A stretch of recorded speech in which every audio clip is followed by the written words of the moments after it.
9절부터 같이 함께 묵상해 보려고 합니다.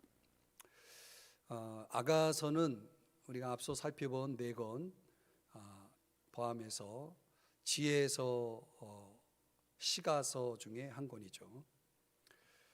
욥기와 시편은 하나님과의 관계를 강조합니다. 특별히 하나님과의 관계 속에서 하나님을 주권자로 소개하면서 그분을 향한 믿음을, 또 어떤 거룩한 삶을 강조하는 그런 주제를 이 욥기 시편이 가지고 있습니다. 잠언은 인간 관계를 강조하면서 인간 관계 속에서 우리 모든 인간이 하나님 앞에서 얼마나 죄인인가, 그리고 그 죄인이 이제 하나님 앞에 회개하고 그리고 악을 떠나는 삶을 살아야 함을 도전하는 그런 내용으로 구성되어 있습니다. 그리고 전도서는 세상과의 관계를 중심으로 해서 세상의 모든 것이 헛되고 헛되다라는 것을 강조하죠. 그러면서 그 헛됨을 극복하는 비결은 하나님 안으로 들어와야 된다. 그러면서 하나님을 경외하는 삶을 살아야 한다라는 그런 주제를 강조하고 도전하고 있죠. 그래서 앞에 4권은 하나님과의 관계, 욥기와 시편, 인간관계, 잠언서, 또 세상과의 관계, 전도서. 그래서 적어도 우리 신앙인들이 지혜롭게 살아가기 위해서 하나님과 다른 사람과 그리고 세상 속에서 어떻게 살아야 하는지를 보여준 4권을 마친 후에 아가서가 들어오는 겁니다. 이 아가서의 성경 제목, 왜 아가라고 번역을 했는가? 우리 믿음의 선배님이 이렇게 번역을 하지 않았습니까? 원래 Song of Songs하고 해서 노래 중에 노래라고 이렇게 이야기를 하거든요. 이 제목 자체가 의미하는 것은 최상급의 노래다, 노래 중에 노래, 최상급의 노래다. 히브리인들은 이런 최상급을 쓸 때는 가장 좋고 가장 아름다운 것을 의미할 때 이런 최상급을 쓴다는 거예요. 노래 중에 노래이기 때문에 이보다 더 좋은 노래, 이보다 더 아름다운 노래는 없다라고 하는 그런 걸 강조하기 위해서 아마 아가서, 이 노래 중에 노래라고 하는 제목을 붙인 것 같아요. 앞서 제가 4권을 요약해 드렸지만은 이 4권 다음에 이어지는 지혜서의 마지막 5번째 아가서는 제가 볼 때에는 4권의 요약이다, 이렇게 저는 제가 이제 묵상하면서 제가 깨닫고 있는 건 그겁니다. 이 아가서가 왜 붙었을까, 지혜서 속에 들어왔을까 생각해 볼 때 앞에서 다룬 모든 주제를 하나로 묶어주는 주제가 바로 이 아가서다. 그래서 이 앞에 내용들을 하나로 묶어주는 주제가 뭐냐면 사랑입니다. 사랑. 고린도전서 13장, 신약성경 고린도전서 13장에 보면 가장 좋은 길을 보이겠다라고 말하면서 바울이 사랑을 이야기하죠. 이 사랑이라는 것이 얼마나 중요하냐면 사랑이 없이는 천사의 말도, 또는 산을 옮길 만한 믿음도, 예언하는 능력도, 몸을 불사르는 그런 구제도 사랑이 없이는 아무 의미가 없다, 아무 유익이 없다. 그러면서 그 사랑을 강조하지 않습니까? 모든 것 가운데 제일 좋은 게 사랑이다라고 이제 바울이 결론을 내리죠. 앞에서 얘기했던 믿음이라든가 예배라든가 또 거룩한 삶이라든가 또 하나님 안에서 우리가 살아가는 어떤 그런 모든 삶들이 결국은 그 모든 것들을 의미 있게 만드는 건 사랑이다라고 하는 그런 차원에서 저는 이해가 되더라고요.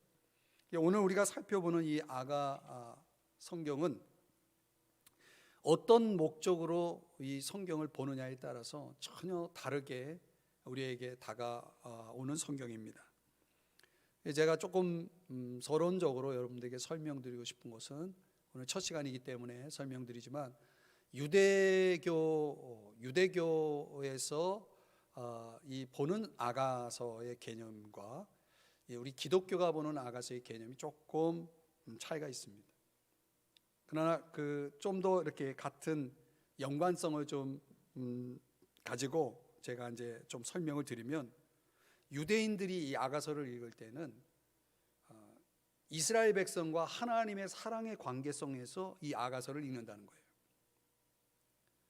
그럼 우리가, 저와 여러분처럼 기독교인들은요, 이 아가서를 전통적으로 어떤 방식으로 해석을 했냐면, 우린 신약 시대를 살기 때문에, 또 신약의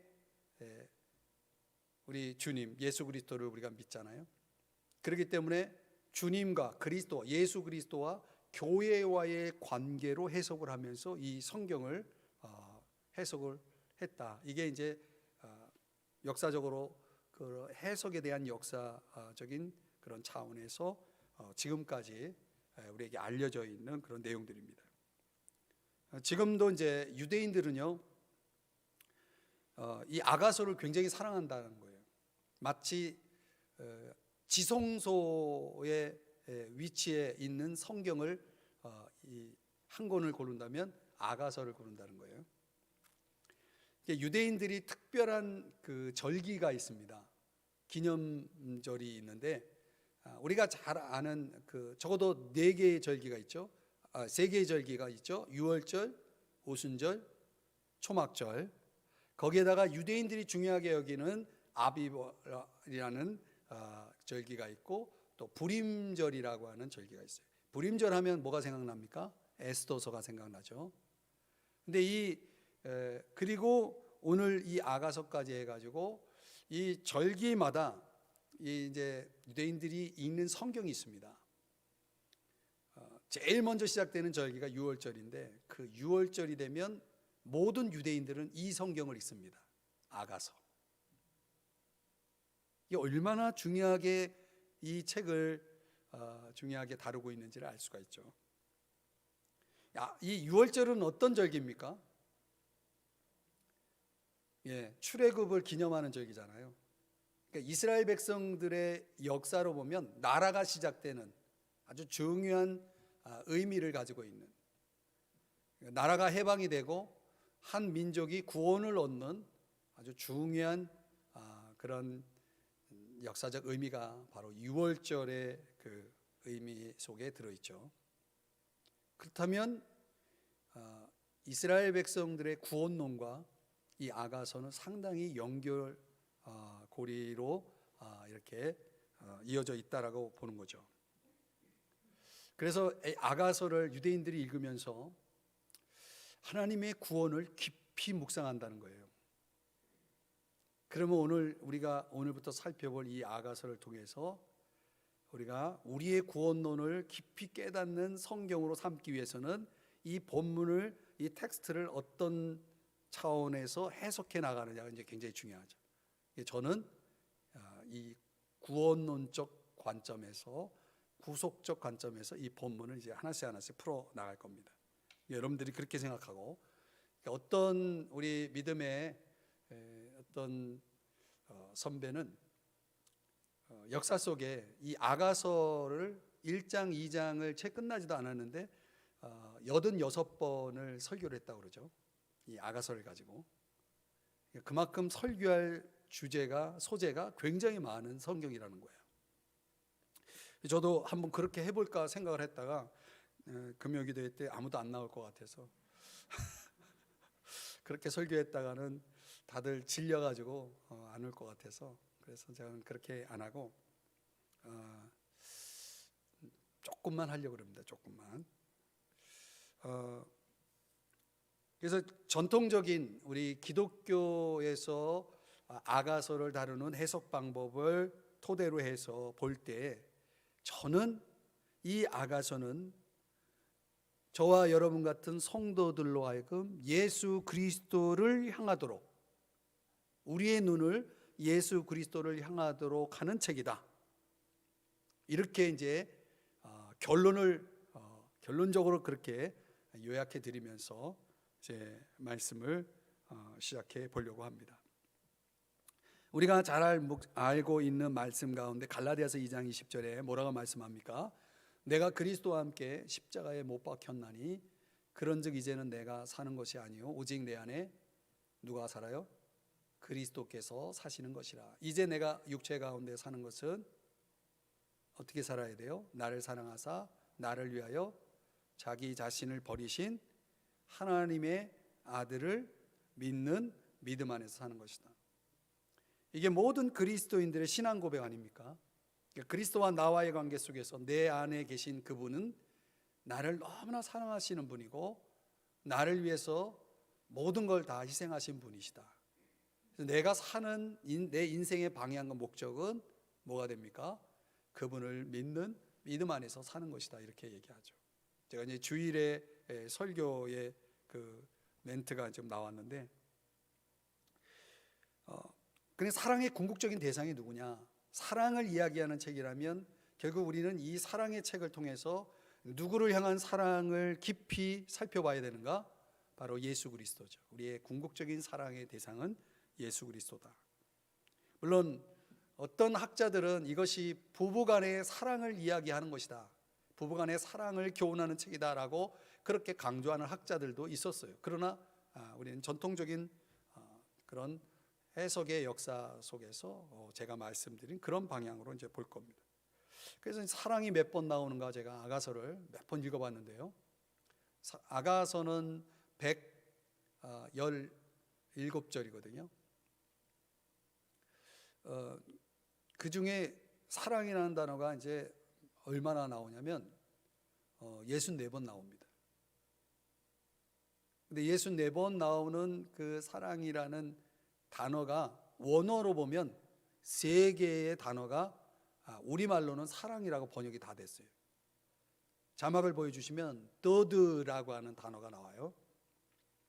이게 사랑의 관계를 열망하는 것을 강조할 때 더드라고 하는 단어를 씁니다.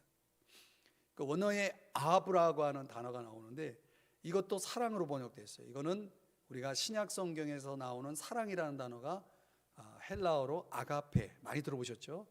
아가페, 신적인 사랑. 이런 사랑을 이야기할 때 히브리어로는 아가서에서는 아부라는 단어를 쓰고 있습니다. 세 번째 단어가 가장 많이 나오는 단어인데요, 라야라는 단어입니다. 이 라야라고 하는 단어는 친밀한 연합을 강조할 때, 그 사랑에 있어서 친밀성, 그런 연합을 강조할 때 이 라야라는 단어를 사용합니다. 제가 어떤 단어가 가장 많이 사용되는지를 또 한번 이 원어를 대조해 가면서 이렇게 쭉 살펴봤더니 저 세 번째 단어가 가장 많이 나오더라고요. 그래서 여기서 강조하려고 하는 것은 세 가지 다 하지만 그 중에 세 번째구나. 제가 이제 그거를 이제 알게 되었죠. 그래서 일명 저런 사랑을 저는 제가 붙인 제목은 성숙한 사랑이다, 이렇게 제목을 붙였습니다. 한번 따라 하십시다. 성숙한 사랑. 우리가 이제 성숙한 사랑, 예수 그리스도와 나와의 관계 속에서 성숙한 사랑을 향해 나아가기 위해서 우리에게 필요한 것이 무엇일까? 이제 오늘 본문인 1장 1절부터 7절 안에서 저는 답을 이거라고 찾았습니다. 우리가 성숙한 사랑으로 나아가기 위해서 저와 여러분에게 필요한 게 뭐냐? 사랑을 찾는 것입니다. 사랑을 찾는 것입니다. 그래서 사랑을 찾으려면 어떻게 해야 하느냐? 오늘 본문에서 두 가지의 키를 우리가 묵상할 수가 있겠습니다. 첫 번째는요, 갈망해야 합니다. 갈망해야 됩니다. 내가 사랑을 찾는다면 내 안에 갈망이 있어야 된다는 거예요. 그 사랑에 대한 갈망이 있어야 된다. 아가서 1장 2절 이하 4절의 말씀에 보면요, 제가 이제 이 표시를 좀 구별을 했죠. 색깔로. 내게 입 맞추기를 원하니. 이 아가서를 히브리어로 보면은 첫 번째 나오는 단어가 좀 발음이 좀 어려운데 이샤케니라고 하는 히브리어를 쓰더라고요. 이사켄이라고 하는 이 히브리어는 무슨 뜻이냐면 내게 입맞추다라는 뜻이에요. 이게 한 단어예요, 히브리어로는.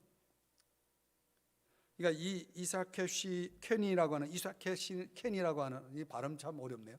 이사켄이라고 하는 이 아가서의 첫 단어 속에서 뭘 우리가 깨달아야 되냐면 이게 뭘 강조하기 위한 단어냐면 이 친밀감. 아까 제가 강조했던 세 번째 단어죠. 라야라고 하는 단어. 그 속성을 강조하기 위해서 이 단어로부터 아가서가 시작된다는 거죠. 그 친밀함을 바라는 그 강렬한 열망을 뜻하는 단어다.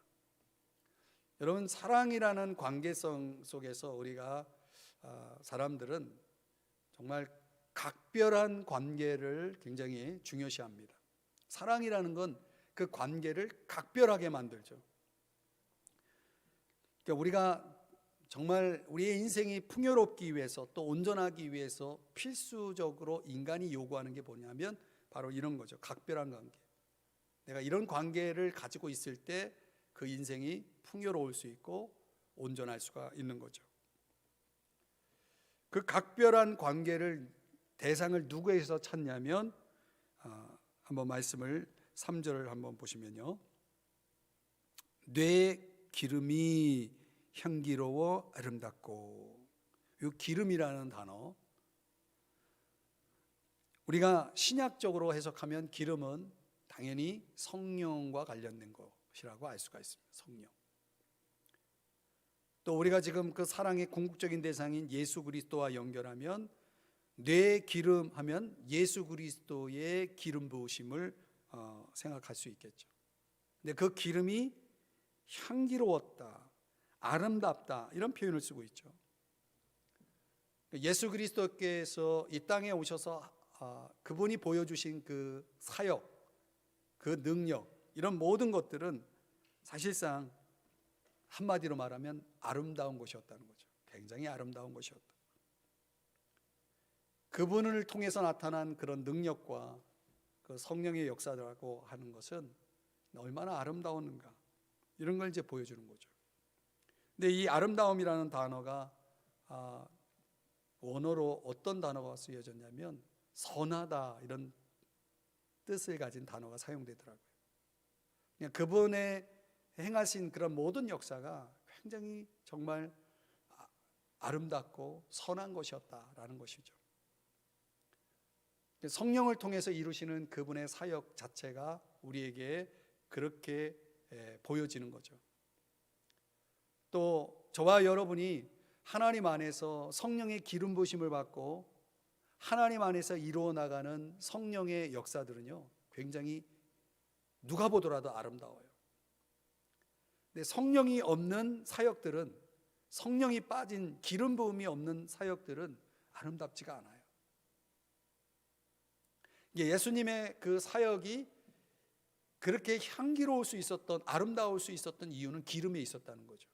예수님의 공생의 시작이 누가복음 4장에 보면 누가복음 61장에 이사야 61장에 이런 말씀을 인용하면서 예수님께서 기름 부음에 대해서 이야기를 하죠. 성령의 기름 부음에 대한 그런 이사야 예언을 가지고 설교를 하시고 그리고 그 사역을 이제 보여주시는 걸 볼 수가 있어요.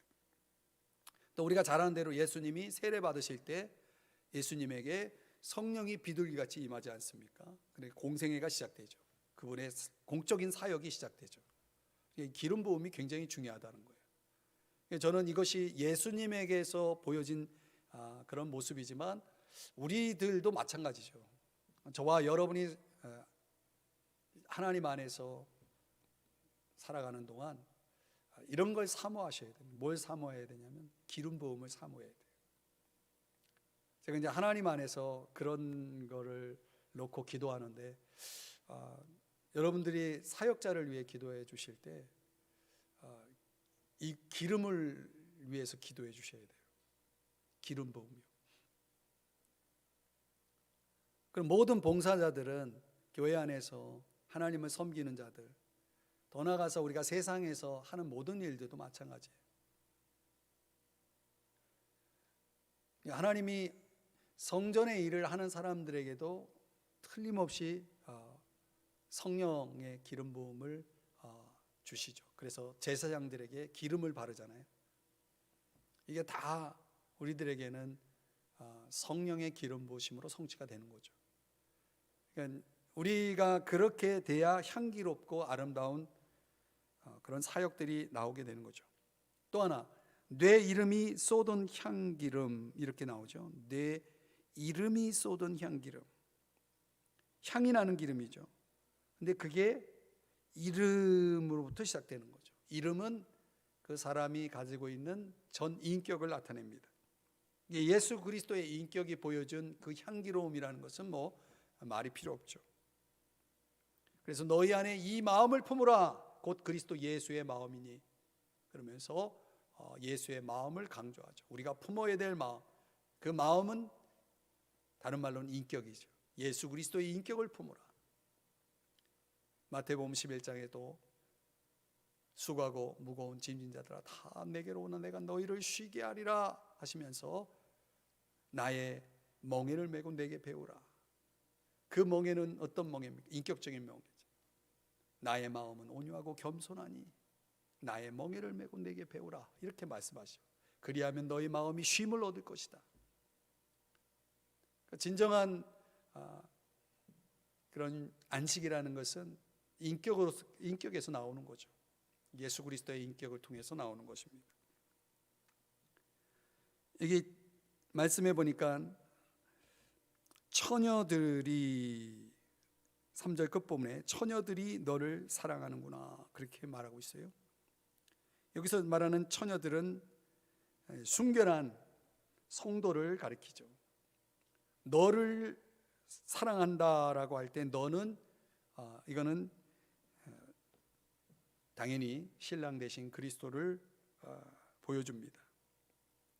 신랑 되신 그리스도를 사모하는 그 순결한 성도들 가운데 내가 들어가는 거죠. 우리가 들어가는 거죠. 지금 술람미 여인이 거기에 들어가 있는 겁니다.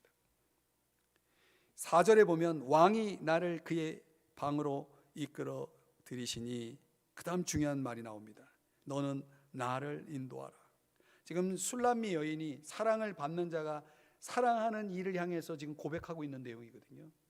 그러니까 지금 주체가 누구고 객체가 누군지를 이제 여러분들이 잘 따라오셔야 됩니다. 너는 나를 인도하라. 여기서 너는 신랑을 얘기하는 거고, 나는 지금 술람미 여인을 얘기하는 겁니다. 나를 인도하라. 우리가 너를 따라 달려가리라 라고 말합니다. 그러니까 술람미 여인이 그의 사랑하는 연인 솔로몬에게 사랑을 고백하면서 뭘 요청하고 있냐면 나를 인도하라 그랬어요. 나를 인도하라. 여기서 이제 우리가 은혜를 받을 수 있습니다. 주님과의 사랑 속에서 저와 여러분에게 정말 갈망해야 될 아주 중요한 요소는, 나를 사랑하는 이가 나를 뭐 하기를 바라는 겁니까? 인도해 주기를 바라는 거죠. 사랑을 받는 자는 사랑하는 이의 인도를 받아야 행복해요. 그러니까 주님의 그 사랑은 어떤 사랑인가? 성경에서 보여주는 그분의 사랑은 인도하시는 사랑입니다. 인도하시는 사랑. 예레미야 31장 3절의 말씀에 보면요, 그때 나 여호와는 이스라엘 백성에게 나타나 내가 영원한 사랑으로 너희를 사랑하였으므로 한결같은 사랑으로 너희를 인도하였다. 그러니까 주님의 사랑의 그 특징은 영원한 사랑이면서 한결같은 사랑이죠. 변함이 없는 사랑이죠. 그 사랑으로 인도하셨다라고 말씀을 하고 있습니다. 근데 이것이 호세아서에는 11장 4절 현대인의 성경에 보면 사랑의 줄로 이끌며 그랬어요. 사랑의 줄로 이끌며, 사랑의 줄로 묶어가지고 그거를 쭉 끌고 다니는 거예요. 이게 괴로운 줄이 아니라 사랑의 줄이죠. 고통의 줄이 아닙니다. 사랑의 줄입니다.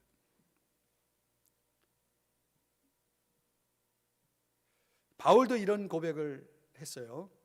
고린도후서에 보면은 그리스도의 사랑이 우리를 강건하시는도다. 이 강건이라고 하는 단어가 이 오늘 성경에 인도하라라는 단어랑 비슷한 맥락의 단어예요. 바울은 예수 그리스도의 사랑에 의해서 사랑의 줄에 이끌려서 살았던 사람이죠. 왜? 그분이 고린도후서 5장 14절에 말씀하는 것처럼 모든 사람을 대신하여 죽었기 때문에 거기 모든 사람 속에 나도 들어가는 거죠. 우리도 들어가는 거죠. 나를 위해 대신하여 죽었기 때문에. 왜 죽었느냐? 15절에서 우리 한번 다 같이 한번 읽어보겠습니다. 시작. 그가 모든 사람을 대신하여 죽으심은 살아있는 자들로 하여금 다시는 그들 자신을 위하여 살지 않고 오직 그들을 대신하여 죽었다가 다시 살아나신 이를 위하여 살게 하려 함이라. 아멘. 아멘. 다시는 그들 자신을 위해 살지 말라고 대신하여 죽었다는 거예요. 우리로 나를 위해 죽었다가 다시 살아나신 그 주님을 위해 살게 하시려고 우리를 대신하여 죽었다는 거예요. 이걸 깨달은 바울이, 이걸 아는 바울이 그분의 그 사랑, 죽기까지 사랑하신 그 사랑에 이끌려서 살았다는 거죠. 사랑하는 여러분, 오늘 우리가 사랑을 찾으려면 갈망이 있어야 된다고 말씀드렸잖아요. 과연 오늘 저와 여러분의 마음속에 주님을 향한 사랑, 주님을 향한 사랑, 그 주님과의 그 각별한 관계를 위해서 오늘 저와 여러분은 뭘 하고 있나요? 여러분은 주님과 각별하신가요?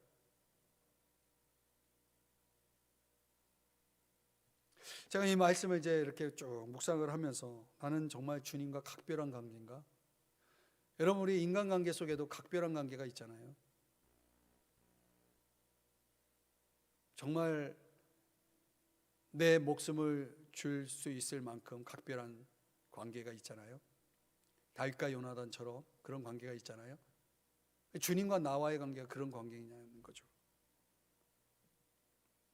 그래서 그 각별한 관계의 그 대상인 주님에게 내 인생을 걸고 그분의 리드를 내가 받고자 하는가?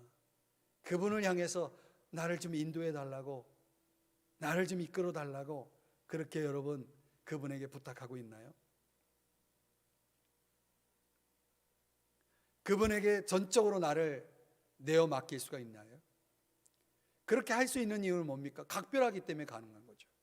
그분의 인격을 내가 보았고 그분의 삶을 내가 보았고 그 향기롭고 아름다운 그분이 보여주신 그분의 사역과 능력과 그리고 그분의 인격을 내가 알았다면 나는 그분에게 내 인생을 맡길 수가 있는 거죠. 그분의 리드에 내 인생을 걸 수가 있는 거죠. 정말 구원받고 믿음을 가진 사람의 첫 반응은 뭐냐면 첫사랑이에요. 저는 이게 첫사랑이라고 보는 거예요. 첫사랑은 정말 각별한 관계를 위해서 더 친밀함을 위해서 갈망합니다. 그래서 좀 더 가까워지고 싶고 좀 더 함께 하고 싶고 좀 더 교제하고 싶고 이게 첫사랑 아닙니까? 그래서 제가 이 1장을 이제 설교를 준비하면서 주님과의 첫사랑은 어때야 했는가? 내가 주님을 처음 만났을 때 그 감동, 그 감격 그런 것들을 이제 생각해 볼 때 참 너무 많이 식었다. 참 너무 많이 식었다. 너무 많이 변질됐다. 주님을 만나는데 별로 긴장감도 없고요. 뭐 그런가 이렇게 무뎌져 있는 모습들. 뭔가 기대가 있고 여기 오늘 제가 여러분들에게 사용하는 단어처럼 갈망이 있어야 되는데 나와 특별한 각별한 그 관계 속에 있는 그분을 향하여 걸어가는 내 마음이 첫사랑이 아닌 것 같아요. 그런 각성이 우리에게 필요하다는 거예요. 그래서 유대인들의 유월절에 왜 이 성경을 읽겠습니까? 일종의 우리로 말하면 구원의 감격, 지긋지긋한 노예 생활에서 벗어나 나라의 해방을 얻고 국가의 해방을 얻고 참 자유를 얻어서 하나님의 그 축복의 은혜 속에서 살게 된 그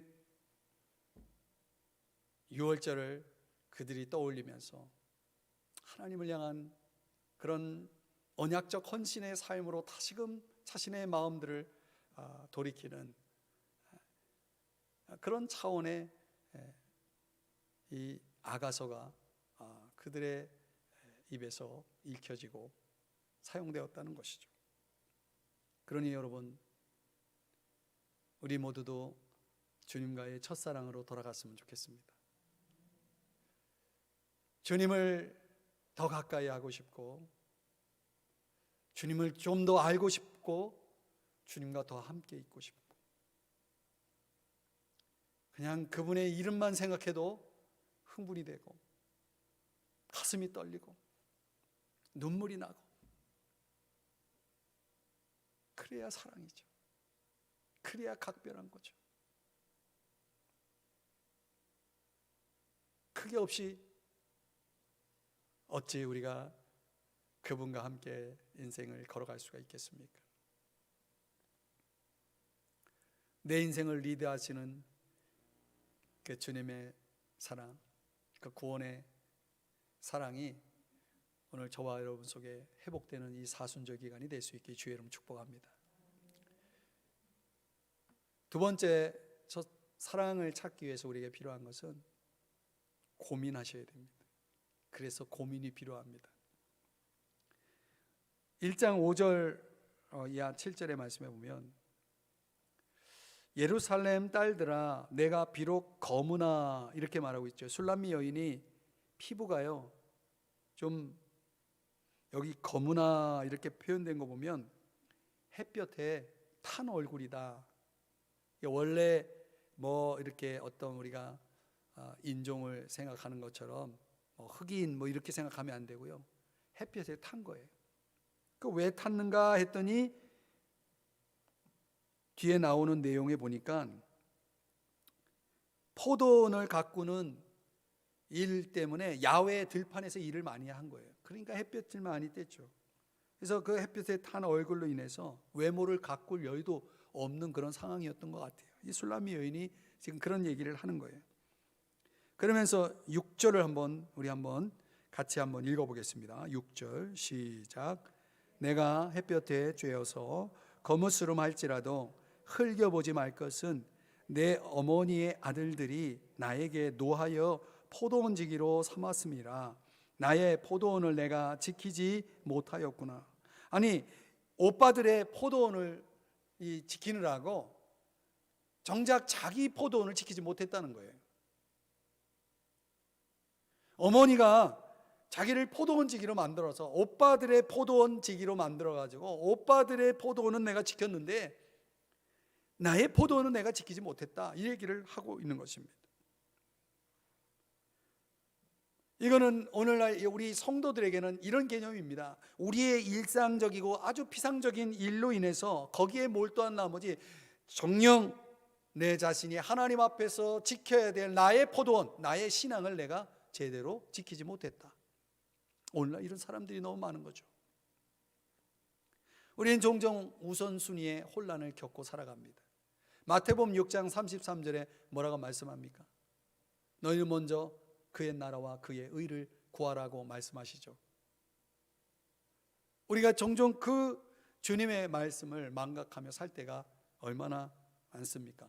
어떤 경우에는 이런 지경에 이르는 경우가 있어요. 요한계시록 3장 20절 말씀해 보니까, 그러다 보니 이런 상황까지 벌어진 거죠. 다 같이 읽어봅니다. 시작. 볼지어다 내가 문 밖에 서서 두드리노니 누구든지 내 음성을 듣고 문을 열면 내가 그에게로 들어가 그와 더불어 먹고 그는 나와 더불어 먹으리라. 아멘. 하나님이 주신 외적 부요에 심취해서 도취해서 나를 부요하게 하신 주님을 지금 내 마음 밖으로 밀어내 버렸다는 것입니다.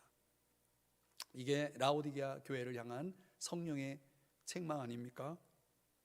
이 구원받은 자들이 나를 구원하신 주님과의 교제를 끊고 뭔가에 지금 몰두하고 있는 거죠. 뭔가에 몰두하고 있는 거죠. 우리는 첫사랑을 위해서 다시 사랑의 대상으로 우리의 눈을 돌릴 필요가 있는 것입니다. 1장 7절 현대인의 성경에 보면은 술람미 여인이 이런 고백을 하고 있는 겁니다. 우리 한번 천천히 같이 한번 읽어봐요. 시작.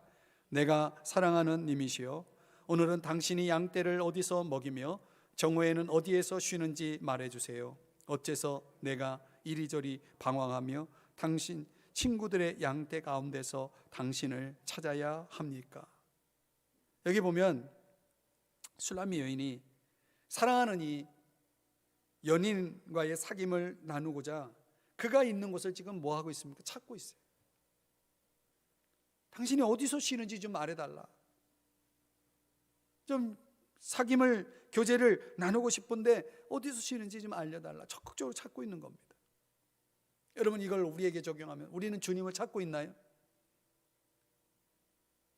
지금 주님이 어디 계시는지 주님을 찾고 있나요?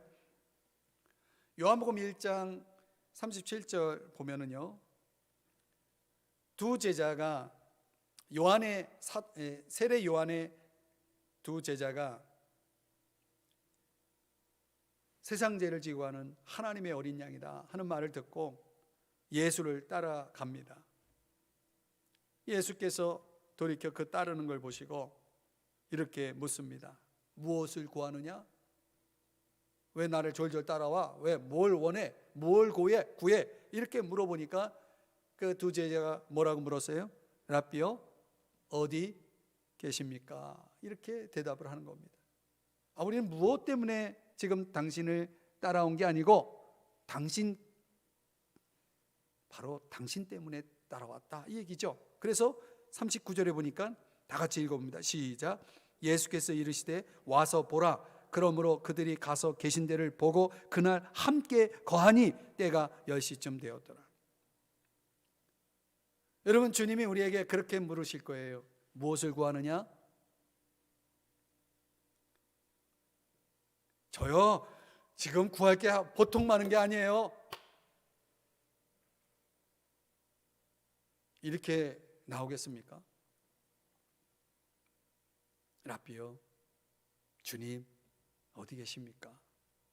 난 지금 주님과 함께 있고 싶어서 오는 거예요. 여러분, 오늘 이 금요기도에 여러분 왜 오셨습니까? 무엇을 구하러 오셨습니까?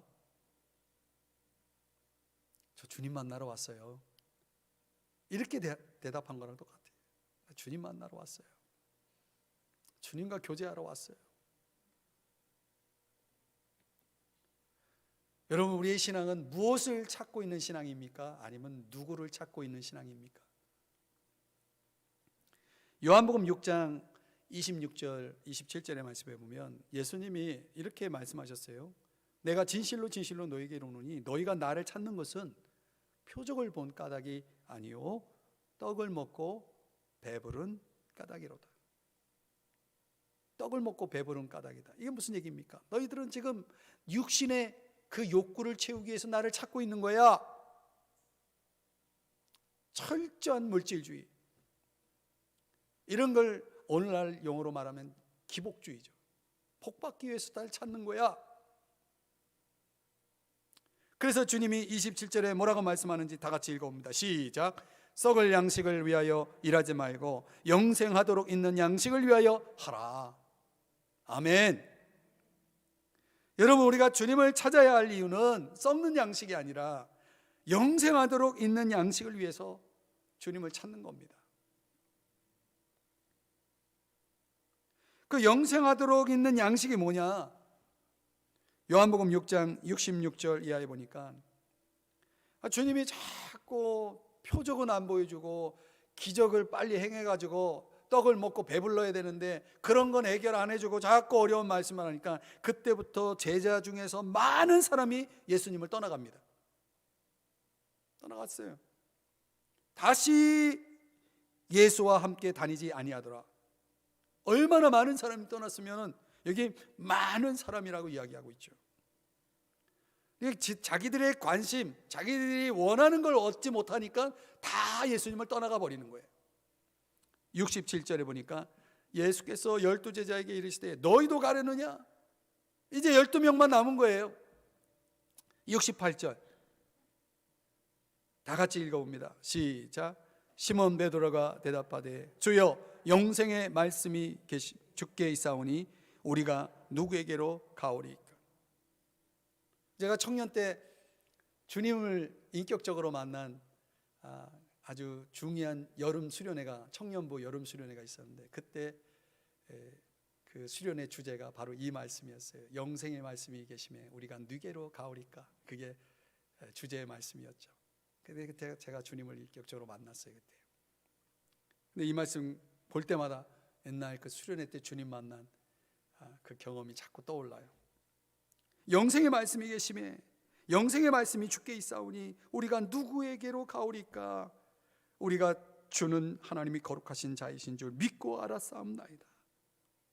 영생의 말씀이 주께 있사오니, 바로 이 생명을 주는 말씀, 이것 때문에, 이걸 위해서 주님 앞에 나오는 거예요. 이걸 위해서 주님을 찾는 거예요.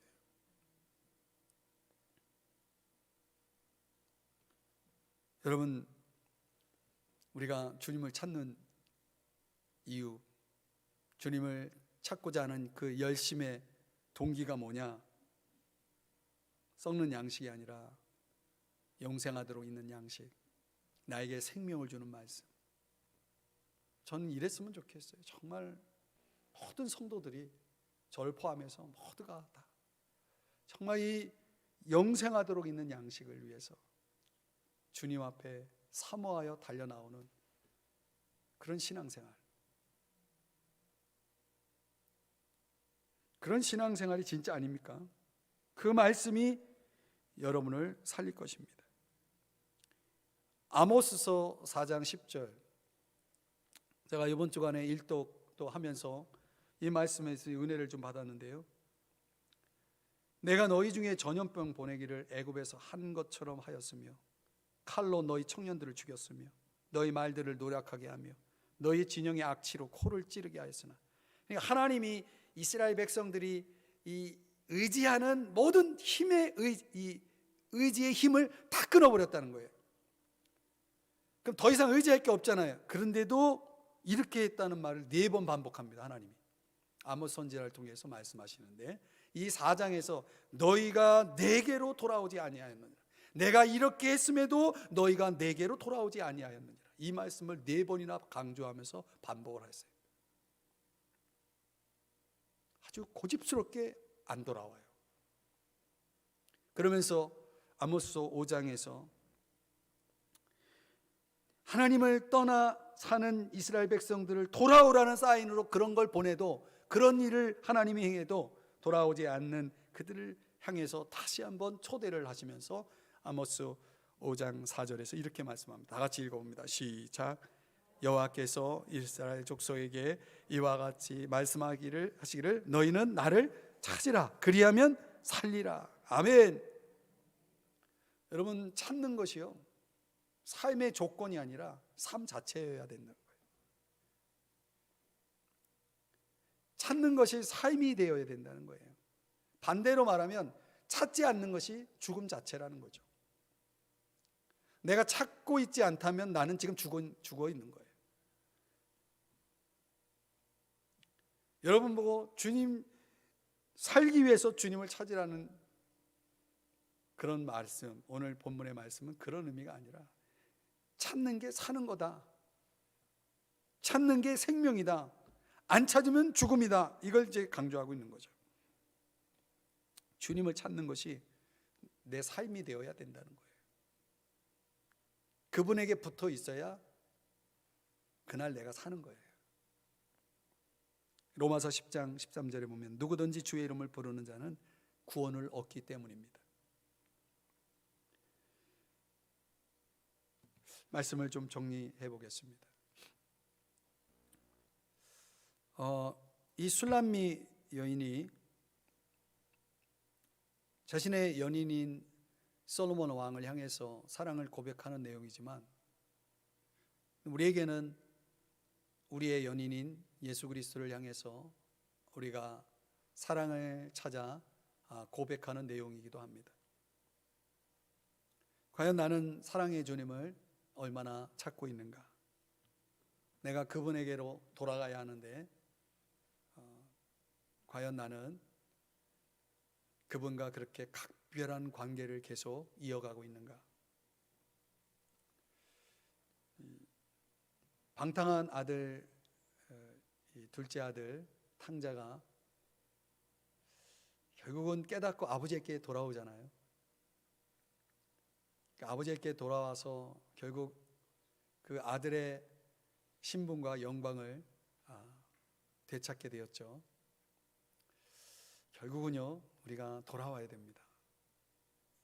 여러분, 이런 양이 목자의 품에 있어야 부족함이 없는 거예요. 양 자체로는 살아갈 수가 없는 겁니다. 하나님은 저와 여러분을 그런 피조물로 만들었기 때문에 우리가 이제 그거를 철저하게 정말 깨닫고 살아가는 것이 굉장히 중요하다. 그래서 이 사순절 기간을 보내면서 주님과의 교제가 정말 우리 안에서 어떻게 회복되어져야 될지를 보여주는 성경인 것 같아요. 아주 딱 이 본문이 지금 필요한 것 같아요.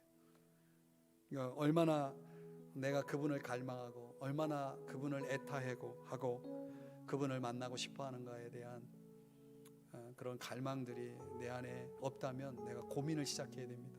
신앙이 지금 잘못 가고 있다, 이걸 알아야 됩니다. 내게로 돌아오지 않는 그 백성들을 향한 그 주님의 간절한 외침이 내 심령 속에 들려져야 되고, 내가 그분에게로 그분에게로 돌아갈 때 이제 거기서부터 이제 생명이 시작되는 거거든요. 그래서 오늘 이 말씀을 두 가지를 적용하면 내가 주님의 사랑과 그 이끌림, 인도를 갈망해야 된다. 주님의 입맞춤을 갈망하면서 정말 그분과 더 친밀해지기를 위해서 여러분들이 좀 시간을 들이세요. 성경 읽는 시간이 저는 그런 시간이라고 봅니다. 성경 읽으면서 주님의 입맞춤을 경험하는 거죠. 그 주님의 이끌림을 내가 경험할 때 주님이 나를 지금 붙들고 계시고 정말 나를 이끌고 계시는구나, 이런 걸 여러분이 느끼시면서 하나님의 아들을 믿는 믿음 안에서 산다는 것을 말로만 하는 게 아니라 그렇게 정말 내가 경험하면서 사는 것이, 그게 내가 사랑을 찾는 방법이고 사랑 속에 들어가는 방법이거든요. 그렇게 돼야 됩니다. 그게 아니면 껍데기예요. 경건의 모양은 있을지라도 능력이 없습니다. 또 주님을 향한 내 현재의 사랑에 대한 고민을 하셔야 됩니다. 뭐 조금 사랑한다고 사랑입니까? 정말 내 사랑이 이 주님과의 그 친밀한 교제 속에 들어가 있는 사랑인지를 보면서, 그러기 위해서는 내 우선순위를 다시 한번 돌아보면서 조정을 해야 됩니다. 내가 어디에다 시간을 많이 들이고 있고, 내가 무엇에 관심을 많이 갖고 있는지, 그런 것들을 조정하면서 일상의 최우선순위에 주님을 찾는 삶을 거기에 두는 오늘 저와 여러분이 되었으면 좋겠다, 이런 생각이 듭니다. 그래서 이제 오늘부터 아가서가 이제 시작이 되는데 정말 성숙한 사랑을 향해 우리가 이제 함께 걸어갔으면 좋겠습니다. 그래서 이 아가서 강해가 끝나면 사랑이 완전히 회복되어지는, 정말 온전한 사랑으로, 성숙한 사랑으로 완전히 회복되어져 있는 내 모습을 보고 또 주님 앞에 우리가 그렇게 감사 찬양할 수 있는 그런 은혜가 있기를 바랍니다. 아멘. 기도하겠습니다.